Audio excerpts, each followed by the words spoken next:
윤석열 대통령은 8월 29일 국정브리핑에서 의료 현장에서 비상진료 체제가 원활하게 가동되고 있다고 말했습니다.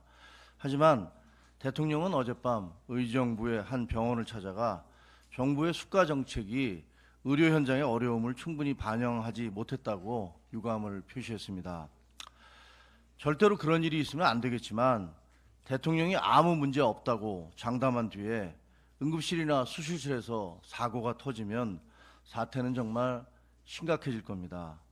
불행하게도 정부의 의료개혁 방침이 알려지기 시작한 지난해 12월부터 지금까지 정부 고위 책임자는 국민을 안심시키고 의사들을 설득하고 정부의 신뢰도를 높이기는커녕 입장을 바꾸고 말실수를 연발하고 근거 없는 자신감을 내세우다 상황을 악화시켜온 게 사실입니다. 해마다 의사를 2,000명씩 증원하는 건 바꿀 수 없다더니 반발이 격렬해지자 2025년에는 1,500명만 늘리기로 했습니다. 2026년부터는 다시 2,000명씩을 증원한다더니 이것도 협상이 가능한 걸로 바뀌었습니다. 전공의 처벌과 의대생 유급도 위협, 사정, 눈치 보기를 거듭하다 이젠 어쩌겠다는 건지 알 수가 없습니다.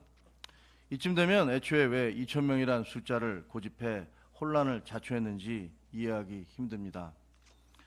상황을 악화시키는 무책임한 발언이 난무한 것도 뼈아픈 실책입니다. 의식불명이나 마비 상태가 아니고 고열, 복통, 출혈 정도는 경증이니까 응급실에 가지 말라는 주장에 동의할 국민이 얼마나 될까요? 그게 큰 병의 전조 증상이 아니라고 누가 장담할 수 있습니까? 의사 증원은 정부 정책이니 의사들과 합의할 이유가 없다고 말하면 의사단체가 협조하겠습니까? 저는 정부의 의료개혁 정책이 꼭 필요하다고 믿고 있고 적극 찬성합니다. 의사들의 주장이 중구난방이고 무리가 있다는 것도 잘 압니다. 하지만 해마다 2,000명씩 의사를 늘리는 게 절대적으로 필요하다는 정부의 주장은 신뢰를 상실해버렸습니다. 정부의 의료개혁은 어렵게 시작됐고 또 꼭 성공해야 합니다. 그렇다면 특단의 대책이 필요합니다. 그 시작은 책임질 사람이 책임을 지는 것이라고 믿습니다. 대통령에게 모든 게 괜찮을 거라고 보고한 데 대해 국민을 이토록 불안하게 만든 데 대해 정책을 수시로 바꿔서 정부의 신뢰도를 떨어뜨린 데 대해 막말과 실언으로 국민을 실망시킨 데 대해 그 밖에 있었던 수많은 일들에 대해 책임을 통감하고 당사자 스스로 거취를 결정하시기를 촉구합니다.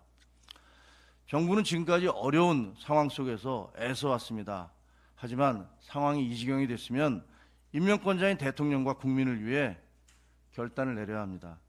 저의 주장이 특정인에 대한 공격이 아니라 대통령과 정부 여당이 함께 국민적 신뢰를 되찾아야 한다는 충정과 절박감에서 나왔다는 걸 이해해 주시리라 믿습니다.